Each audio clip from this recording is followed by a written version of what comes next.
سلێمانی بە شاری هەڵمەت و قوربانی ناسراوە و خەڵکەکەشی ڕۆبەڕووی ستەم و دیکتاتۆری زۆر بوونەتەوە بە تایبەت لە سەردەمی بەعەزدا.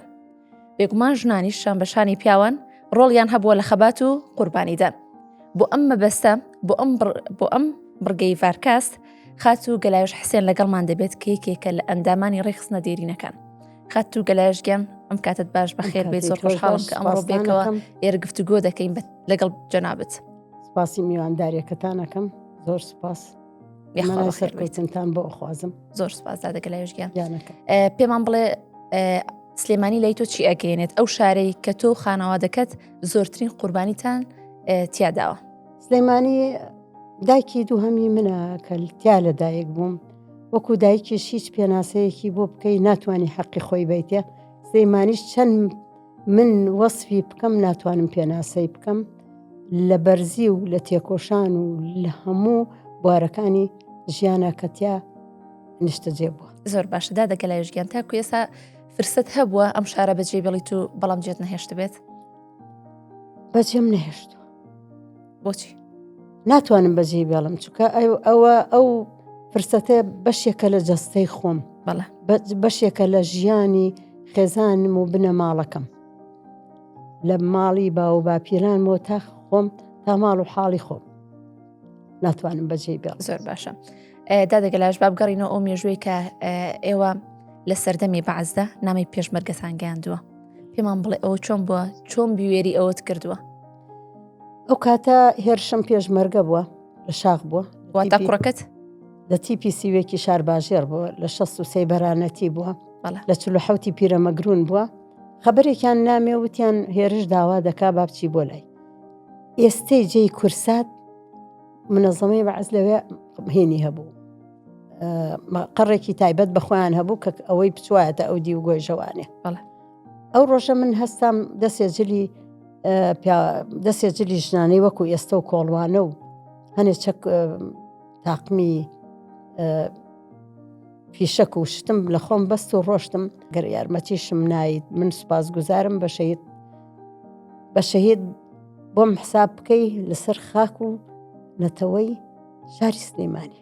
ئەوەندریش بیشەڵە کە ڕۆشتمە ئەوێ بۆ لای هێرشم باسی ئەو نەکەین، ئێتر بری نار بوو بۆ هەردوو قاچی پێکرا بوو لە مزگەوتەکەی گاپێڵوان بوو. ڕەفیقێکی شەهید بووەویش ڕەحمەت بێ هات بەرەو پیری وتمەوە کا هێرش، وتی هێرش نووسووە وەرە با بڕین، کە وتی نووسۆتم هێرش ناخەوێ من بزانێ من لە سلێمانی و هاتووم بۆ لای، بەڵام بە چه زەحمەتێکیش دەرچووم لەو سەیتەرەیە، بە تەمای مەرگی خۆم بووم، بە تەمایەوە نەبووم بچمە ئەو دی و گۆیژەوە. کە ڕۆشتم هێرش لە مزگەوتەکە پاڵیان خست بوو کەوت بوو، سرم هەڵایەوانێ وەکو زەردێنەی هێلکە هەردوو قاچی پێکرا بوو. ئتر سەر بووم سەر نەمزانی چی پێ بڵێم، وتم هێرشگیان تیدایکە هیچم نییە بخوا، هیچم نەوت، وەستان بە دیاریەوە تی بۆ شێختایەر هێناوتی بۆ ئێرە، وتمەی تۆ وتوتە با دایکم بێت بیبینم، منی شاتوم بۆ لای تۆ. بەڵام دوای ئەوەی کە گەڕامەوە با بە درێژەی نەیامێ هەر ئەو شەوە تووشی نەزیفی 12 گرێ بووم کە گەشتمەوە سلێمانی لە خەفەتە. باشە خات و گەلایشگیان، خۆشت زیندانی کراوی، چەند جار زیندانی کراوی، کاریگەری ئەو زیندانیکردنە چی بووە لەسەر جەستت؟ ئەسڵەوە هەر هەتا باسی بکەم ئازارێکە هەرگیز کۆتایی نایە. لە 63 بۆ 64 باوکیان گیرا ساڵێ لە سەدنی فزێ لێ مایەوە. اینجا خۆم گیرام، شەماڵم 4 ساڵ بووم کوڕم کە ئێستا لە ژیانە نەماوە. باش ئەو شوێنێک کەلی دەستگیر کرای کوێ بوو؟ سەرای سلێمانی بوو، ئەو سەرایی کە ئێستا هەیکەلی برایم پاشایان تیاداناوە. هەر ئەو سەرایە باوکی من کە حکوومەتی کوردی تەشکیل بووە لە ماڵی بابانەکان، باوکم حوتم کەس بووە لەوێ شۆرتە بووە، حسێن قادر غەفور ئاغا. باش دادەگەلایشگیان کە ئەو شوێنە ئەبینی ئێستا لە بەردەرکی سەرا، هەستت چۆنە، چی بیرەکەوێتەوە؟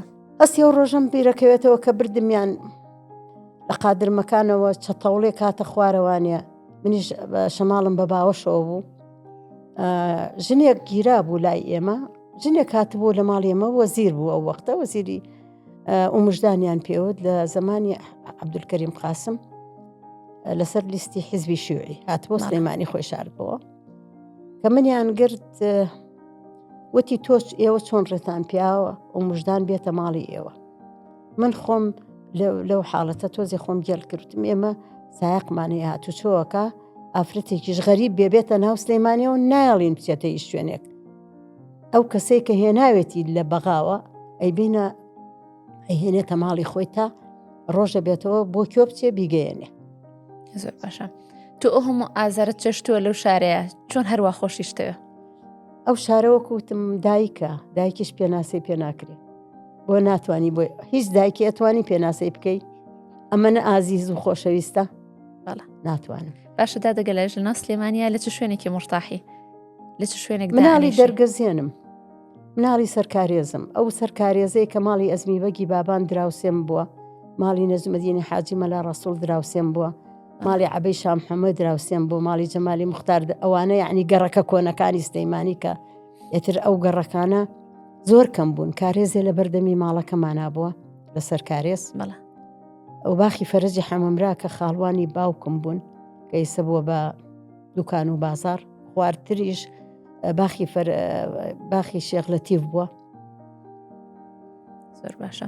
ئەو خان و ئەو ماڵانەی کە و کاتە ئێوە تێیدا ژیاون ئێستا و شوێنانە ماون کە ئەیان بینی چه هەستێکت هەیە؟ بەداخەوە نەماون چونکە ئەو وەختە ماڵی ئەزمی بەگ ئەمە کانیەکە بوو ئێمە لێرا بووین ماڵی ئەزمی بەگ لەو بەرەوە بوو ئەو ماڵ هەمووی گڵ بوو بە گڵ دروست کرا بوو خشتی گڵ کرا بوو ماڵی ئەزمی بەگ هینێکیان هەبوو ئەچوویتە ژوورەوانێ بەرهەیوانێک ئەم بەرەوە بەر و خەڵقی لێدا ئەنیشت ماڵی ئێمەش هەر لەو بابەتە بوو ئەنی ئەوارەمان لێهات لە کانیەکە ئاومانە برد ئاوشێنمان پێکرد بۆنی گڵەکە زۆر لە عەتر و عەبیری ئێستا خۆشتر بوو. بێگومان تا دەگەلایشگیان ئێمە کە جیلی تازەین و ئەمنەوەی ئێستاین ئامۆژگاری چیە بۆ ئێمە کە ئەم شارەمان خۆش بێت و بیپارێزین؟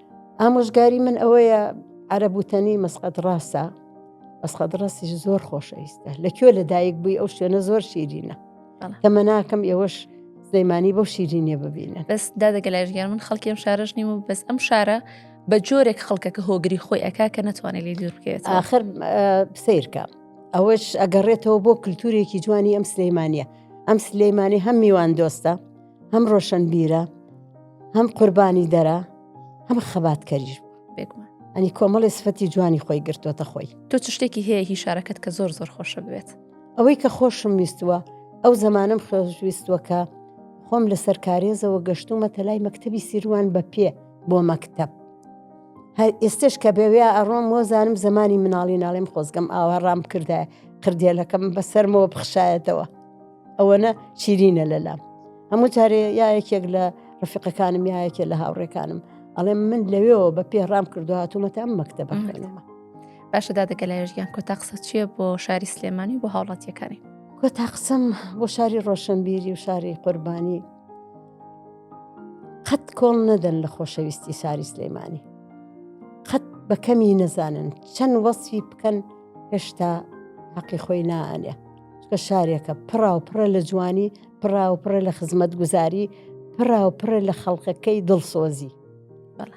من ئەو پەیامەم هەیە بۆ ئەم گەنجانەی ئێستا چکە وەکو وتم خاک زۆر شیرینە وەکو بەڕێزە وتم من خەڵقی ئێرە نیم هاتووی لێرە نیشتە جێبووی خەڵقی ئەم شارەی من ژنێکی تەمەەن 80 ساڵم هاتووم لەگەڵ تۆ مناقەشەکەم لەوانێت تۆ 20 ساڵبی من 6 ساڵ لە تۆ گەورەترم قوربانێ بەڵام تەمەنا ئەەکەم کەسانی وەک تۆش لە هەر شوێنێک خاکی خۆی بوو خاکی نەتەوە و زمانەکەی بوو زۆر بەبەرزی ڕایگرێ و بەربەرزیش خۆشی بێ و هەرگیز کۆڵیش نا لەو ناحەقیانەی کە بەرامبەریەکرێ. بێگومان دادەگەلایشگیان من زۆر زۆر خۆشحاڵ بووم کە لەگەڵ ئافرەتێکی ورە بەرز و جوانی وەکو تۆ ئەمڕۆ گفتوگۆمان کردو میوانمان بوو یاخوا بەخێر قوربانی تەمە ناکەم قسەکانم جێی خۆی گرت ئینشەڵڵا دادەگیان قوربانی بەخێر بیت یاخوا هەردوو چاوک.